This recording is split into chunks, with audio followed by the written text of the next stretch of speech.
একদিন বিশ্বনবী বললেন, বান্দার কোনো হক আল্লাহ কোনোদিন ছেড়ে দেয় না। আল্লাহর হক আল্লাহ মাফ করে, বান্দার হকের মাফ নাই।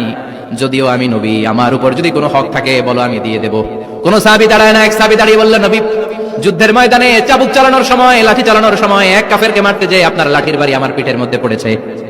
আপনি যেহেতু এই কিসাসটা আদায় করতে চান, আপনার পিঠে আমি লাঠির বাড়ি মেরে এটারে শোধবোধ করে দিতে চাই। সাইয়েদনা ওমর ফারুক হাতের জামা এরকম করতে শুরু করছে, আয় এদিকে আয়, তোরে শোধবোধ করাই। বিশ্বনবী বললেন, ওমর রাখো, এটা বান্দার হক, মিটাতে দাও। বিশ্বনবী বললেন, আসো তুমি এসে আমার পিঠে লাঠি দিয়ে চাবুক দিয়ে বাড়ি মারো।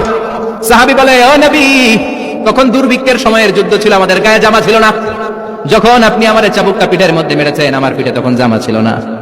আপনি যদি যথা নিয়মে কিসাসটা আদায় করতে চান, আপনার জামাটা খুলেন, খালি পিঠের মধ্যে বাড়িটা মারিস।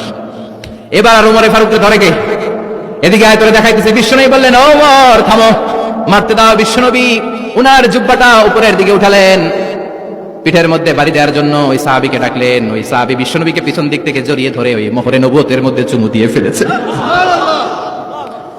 সাহাবী বললেন, নবী গো, এই নাটক করার জন্য আপনি আমারে মাফ করে দিয়েন।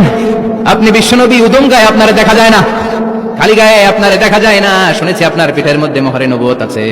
অনেক দিনের সাধনা, জল্পনা কল্পনা, আপনার মোহরে নবুয়তে আমার ঠোঁটটা আমি লাগাবো। আপনার মোহরে নবুয়তের মধ্যে আমার ঠোঁটটা লাগিয়ে আমার ঠোঁটটারে আমি জাহান্নাম থেকে পরিত্রাণ করাবো। এজন্য প্ল্যান প্রোগ্রাম করে এতক্ষণ আপনার জামাটা খুলতে বলেছি। আপনার উপরে আমার কোনো হক নাই। আমার আব্বা মা, আমার সম্পদ, আমার জীবন আপনার জন্য কোরবান গো নবী। বিশ্বনবীর পিঠে বাম দিকে খাতামুন নবুওয়া ছিল, মাহরে নবুওয়া। কোন বর্ণনা এসেছে উনি এই মাহরে নবুওয়া দিয়ে পিছন দিকে দেখতেন।